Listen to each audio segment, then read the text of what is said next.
What's up, guys? I just got back from Potrero. I'm in cozy, wintry Montreal putting together this spray video for Surfer Rosa, which was my main project while I was there. Superb climb in a great area. If you don't know, Potrero is a great winter destination with these really tall, unique limestone walls featuring vertical, doubly plunging anticlines. The rock was formed by tectonic activity raising sedimentary rock created many years ago when much of North America was covered by a large inland sea. And the name means little corral because of the circular shape of the interior valley, and is home to excellent multi-pitch sport climbing. This is a clip from the crux pitch of Sendero Luminoso, which was famously free-soloed by Alex Honnold in 2014. 15 pitches, slightly less than vertical 512 climbing. There's also a good deal of great multi-pitch land of the free. Estrellita. Another shot of Sendero Luminoso. And the reason you wouldn't find so many sport multi-pitch around is that it is a big mission to bolt these guys. So you got to give a shout out to the guys who bolted.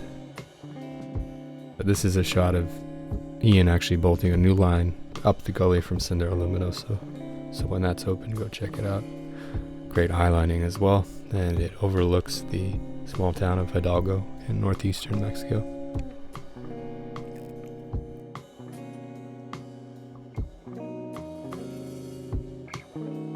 So the climb itself is about a 25-minute hike up past the spires in the inside of the canyon once you pass the cattle guard in this cool bowl. It's got climbing reminiscent of El Salto.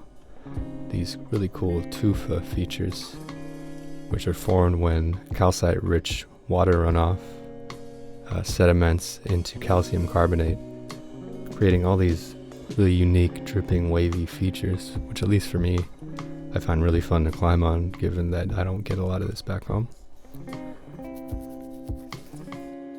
In terms of how the climb breaks down, it starts with maybe cruisy 511 climbing up until the first rest, then 3 boulders of roughly V4, V5/V6, and V4 difficulty, punctuated by good rests. So the wall gets steeper as you go up until about the second boulder, and then it tapers back and ends on a short vertical section.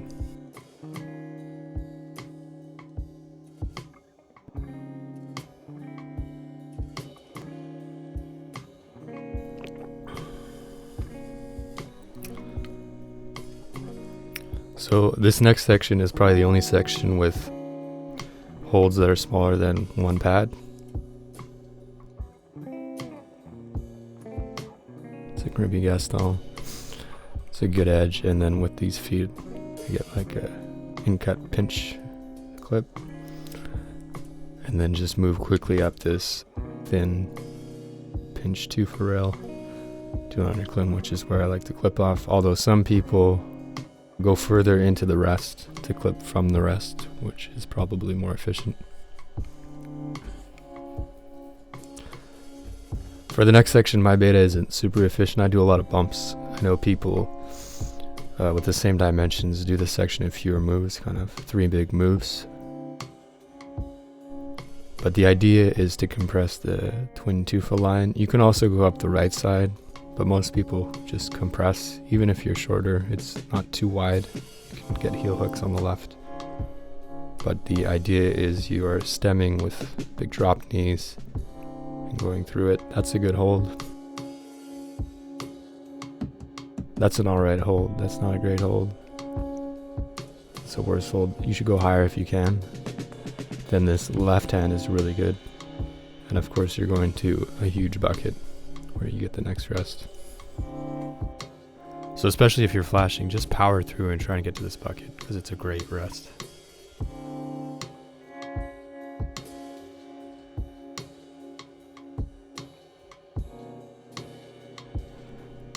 So this clip is from a one hang. Actually, it was really warm that day. The crag was pretty empty. It was about 30 degrees Celsius, 85 Fahrenheit. And the holes felt a bit slimy. But actually looking back at this clip, I noticed that I wasn't resting as efficiently as I could. For example, here with the left arm and leg, it's not locked out. So when I did send it the next session, I locked out my arm and leg more. I really sagged into it, felt a stretch in my hamstring, as well as toeing down my right foot in that V section on that left tooth really helped me to rest better. So this, along with the fact that there was a nice temperature drop in the next session, allowed me to sand. It felt really smooth.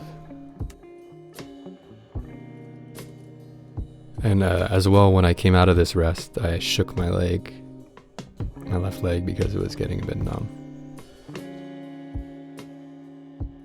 But yeah, this is the best rest for me. That's a good edge. It kind of where it meets the vertical as well. A good edge, maybe 1 to 1.5 pads. It's slopey. Here I messed up my feet. You can go just directly step once and go through to that left foot, which is really good. I also didn't adjust my hand to the pinch there. I just kept the edge when I sent. This is a clip of Joe showing that you can get a knee bar rest in there as well. He was able even to take his whole weight into it momentarily.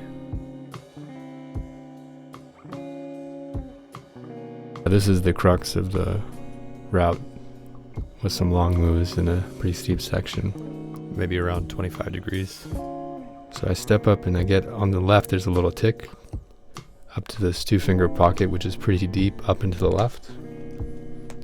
And then that's a nice jug. Even to the more to the left of it is better. And so for reference, I'm 6 feet with a +0. If you're taller, like 6'3" with a positive ape index, I think you can go directly to that 2-finger pocket instead of having to do the drop knee. But most people do the drop knee and it feels quite efficient. I like to do it on this little tick to the left of the bulge, but some people use the bulge. So there's a lot of ways to do the next part. I like to use a layback, but you can also use heel hooks and compress on these not so great pinches, or get a knee bar out left, and it's pretty run out.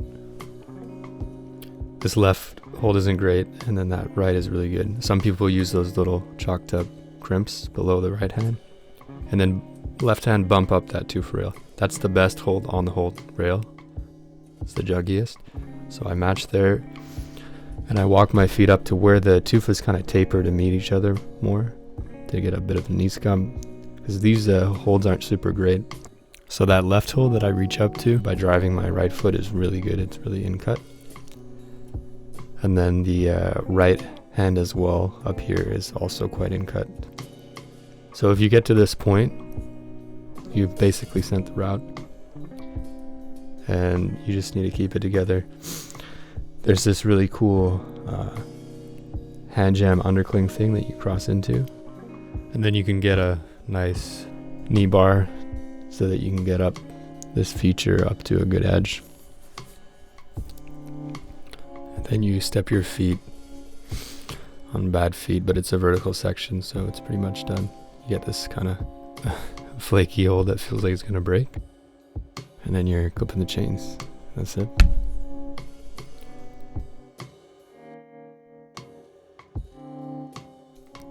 So yeah, that's the climb. It was a nice challenge for me. I've only done a handful of 13s, so it was a nice accomplishment. But even if you're just trying to break into that grade for the first time, or you're already crushing 13 plus 14 and you're trying to flash it, I hope this video is useful to you and that you might find some nice insight into how it climbs. I know I'll be back to climb it again when I return. It's a really nice route, and I hope you guys enjoy. Take care.